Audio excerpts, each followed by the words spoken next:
Part 3 में हम देख चुके हैं मिस्टर चैन के कन्फेस करने के बाद भी मूली से इग्नोर करके चली जाती है। आगे हम देखेंगे।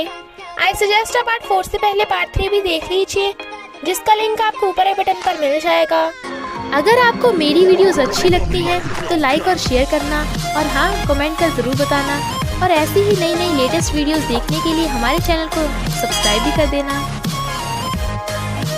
पार्ट 4 में हम देखते हैं अंकल सबको मूली का डेथ सर्टिफिकेट दिखा देते हैं। तो मूली सबको बता देती है कि मैं मूलियों की ट्विन सिस्टर मूली हूँ और हार्ट की बीमारी होने की वजह से मैं अभी तक फॉरेन में थी, इसलिए किसी को मेरे बारे में नहीं पता था। अचानक से बेहोश होकर वो गिरने वाली थी तो लूजिंग उसे पकड़ लेता है। फिर अंकल मिस्टर चैन को भी मूली की सच्चाई बता देता है और उसे अपने साथ हाथ मिलाने का ऑफर देता है। मिस्टर चैन मूली से बात करता है और वो दोनों कुछ प्लान करते हैं। तो मिस्टर चैन अंकल का ऑफर पे हाँ कर देता है और अंकल के काले कारनामों की फाइल हथिया लेता है। अंकल उसके डैड के एक्सीडेंट में शामिल थे और वो मिस्टर डी से बात करते पकड़े जाते हैं तो उन्हें पुलिस पकड़ के ले जाती है। इनफैक्ट यही मूली और मिस्टर चैन का प्लान था। मूली मिस्टर चैन की तारीफ करती है तो वो कहता है मुझे प्राइस तो दे दो, बट अंकल कहता है तुमने मुझे तो पकड़वा दिया पर तुम मिस्टर डी को नहीं ढूंढ पाओगे। मिस्टर चैन मिस्टर डी के फोन पे कॉल करता है बट वो कहता है तू मुझे नहीं ढूंढ पाएगा। हमें पता चलता है कि मिस्टर डी कोई और नहीं फैंग है। मूली मिस्टर चैन को प्राइस में खाना बना के देती है, पर लूजिंग मूली को ले जाने आया था क्योंकि पहले तो वो मूलियों बन के मिस्टर चैन के घर पे रह रही थी, पर अब तो सबको पता है कि वो मूलियों नहीं मूली है, इसलिए उसे वहां से जाना होगा। मिस्टर चैन उसे रोकता है, तभी टैंग टूरिस्ट का टिकट लेके आ जाती है और फिर वो सब घूमने जाते हैं। लूजिंग को पता था कि मूली सिर्फ मिस्टर चैन को ही लाइक करती है और उसे ये भी याद आ गया था कि उसके टल्ली होने पे मूली ने नहीं टैंग ने उसका ख्याल रखा था, पर उसे समझ नहीं आ रहा था कि वो टैंग को फेस कैसे करे। तो वो दोनों उन दोनों को साथ में भेज देते हैं। मिस्टर चैन मूली को प्रपोज करता है और वो हाँ कर देती है तो दोनों किस करते हैं। लूजिंग और टैंग उन्हें छुप छुप के देख रहे थे और फिर पकड़े जाते हैं। फिर वो दोनों लूजिंग और टैंग की फीलिंग्स जगाने के लिए गेम खेलने का प्लान बनाते हैं, बट उल्टा खुद ही हारे जा रहे थे। फिर जब मिस्टर चैन एक बार जीत जाता है तो वो दोनों कहते हैं अब तुम दोनों को डेयर में किस करना होगा वरना ड्रिंक करना होगा। लूजिंग कहता है मैं ड्रिंक करने के लिए रेडी हूँ, पर वहाँ पे तो बहुत सारी बॉटल्स थी और वो पी का टल्ली हो जाता है। फैंग को पता चल जाता है कि मूली और मिस्टर चैन डेट कर रहे हैं तो वो गुस्से में था।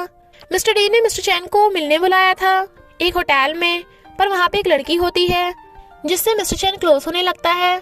मूली को 9 नंबर से मैसेज आता है कि तुम्हारा मिस्टर चैन कहाँ पे है, तो वो असिस्टेंट से पूछने जाती है, पर असिस्टेंट को भी नहीं पता था। फैंग वहीं पे खड़ा था तो वो कहता है वो शायद मिस्टर डी से मिलने गया है, तो मूली उसे वहाँ पे ले जाने को कहती है और फैंग उसे वहाँ पे ले आता है, पर वहाँ पे तो वो लड़की बेहोश पड़ी थी। मिस्टर चैन तो था ही नहीं। तभी मिस्टर चैन आकर कहता है तू ही मिस्टर डी है ना, क्योंकि तुझे कैसे पता मैं यहाँ पे हूँ और मिस्टर डी से मिलने आया हूँ। फैंग वाज लाइक तू मेरा क्या बिगाड़ लेगा, तो वो उसे वार्निंग दे के चले जाते हैं। मूली पूछती है बताओ तुम उस लड़की से कैसे बचे। वो किस मांगता है तो वो किस कर देती है। इनफैक्ट उस लड़की के क्लोज होने के बहाने से मिस्टर चैन ने उसकी ड्रिंक चेंज कर दी थी, जिससे उसके बदले वो लड़की बेहोश हो गई थी। फैंग मूली को फाइल भेज देता है जिससे उसे पता चल जाता है कि मिस्टर चैन और फैंग में कंपटीशन चल रहा है कि जो मू कंपनी को पहले हत्याएगा उसे ही मिस्टर चैन की कंपनी का सीईओ बनाया जाएगा। तो वो कहती है यानी तुम मेरी कंपनी छीनने के लिए मेरे क्लोज हुए थे और इसलिए मेरे डैड से एग्रीमेंट साइन किया। मिस्टर चैन कहता है वैसा नहीं है, स्टार्टिंग में मैं कंपटीशन जीतना चाहता था क्योंकि ये मेरी मॉम की बनाई हुई कंपनी है जो मेरे डैड ने छीन ली, पर तुमसे मिलने के बाद सब बदल गया। वो कहती है क्या बदल गया, तुम अब मू कंपनी को नहीं हत्याओगे तो तुम्हें तुम्हारी कंपनी कैसे मिलेगी, अब से हम दोनों में कोई रिलेशन नहीं। और चली जाती है और फिर मिस्टर चैन के घर से भी चली जाती है, बट फैंग उसकी फंडिंग में फ्रॉड करके मू कंपनी के शेयर्स के प्राइस नीचे गिरा देता है। तो मिस्टर चैन मू कंपनी के शेयर्स बाय करके मू कंपनी को तो बचा लेता है, बट उसे उसकी कंपनी से प्रेसिडेंट की पोजीशन से फायर कर दिया जाता है और असिस्टेंट को भी अब फैंग के लिए काम करना पड़ रहा था। मूली को जब सब ये पता चलता है तो वो उसके पास आती है और बताती है कि अगर हम ये प्रोजेक्ट कंप्लीट कर लें तो तुम्हें तुम्हारी कंपनी वापस मिल जाएगी। मिस्टर चैन मना कर देता है। वो कहती है फैंग अब मू कंपनी को भी हथियाना चाहता है, वो हमारी कंपनी का शेयर होल्डर बन गया, तो उसे डील करने के लिए हम दोनों को हाथ मिलाना होगा। और वो फैंग को सबक सिखाने के लिए हाथ मिला लेते हैं।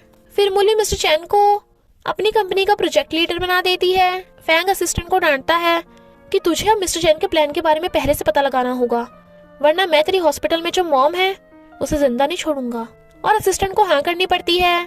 फैंग और बोर्ड मेंबर्स को यकीन दिलाने के लिए मूली और मिस्टर चैन को क्लोज होने का नाटक करना पड़ रहा था, बट मिस्टर चैन काफी नर्वस हो रहा था। असिस्टेंट उन दोनों की उसे फोटो सेंड कर देता है। फैंग कहता है देखते हैं ये दोनों कब तक नाटक करते रहेंगे। डाटा कलेक्ट करने के बाद वो दोनों होटल में रूम लेने जाते हैं, पर वहाँ पे सिर्फ एक ही रूम अवेलेबल था। इनफैक्ट ये फैंग का प्लान था उन्हें चेक करने के लिए। मिस्टर चैन उसे देख लेता है तो वो दोनों सिंगल रूम की बुकिंग कर लेते हैं, बट असिस्टेंट और फैंग उन दोनों का पीछे कर रहे थे, इसलिए मिस्टर चैन मूली को अपने क्लोज कर लेता है। रूम पे आके देखती है वो वहाँ पे एक ही बेड है, तो मूली रूम चेंज करने को कहती है। वो कहता है बाहर फैंग हमारा स्वागत करने के लिए खड़ा है, क्या तुम अब भी चाहोगी? डोंट वरी, तुम बेड पर सो जाना, मैं सोफे पे सो जाऊंगा। वो दोनों काफी नर्वस हो रहे थे, तो मूली रिमोट का बटन दबा देती है, पर टीवी पे तो किस सीन चल रहा था जिसे वो ध्यान से देखने लगती है। मिस्टर चैन जल्दी जल्दी चेंज करने के लिए बटन दबाता है, पर वहाँ पे रोमांटिक लाइट्स ऑन हो जाती हैं, इसलिए उसे मूली सेड्यूस करती हुई दिख रही थी, बट होश में आते ही वो जल्दी से बटन बंद कर देता है। फिर वो नहाकर आता है, पर उसे बहुत ठंड लग रही थी, तो मूली कहती है कल तुम्हें बहुत काम करना है, तो क्यों ना तुम। मिस्टर चैन भाग के आता है। वो पूछती है ये क्या कर रहे हो? मैं तुम्हें ब्लैंकेट देने को बोल रही थी। वो कहता है अगर ब्लैंकेट मुझे दे दिया तो तुम क्या ढकोगी, और गुड नाइट करके जल्दी से बेड में घुस जाता है और सोने लगा था। फैंग और असिस्टेंट कान लगा के उन्हें सुन रहे थे दूसरे रूम से। उन्हें रोमांटिक आवाजें आ रही थी, इसलिए फैंग गुस्से में था।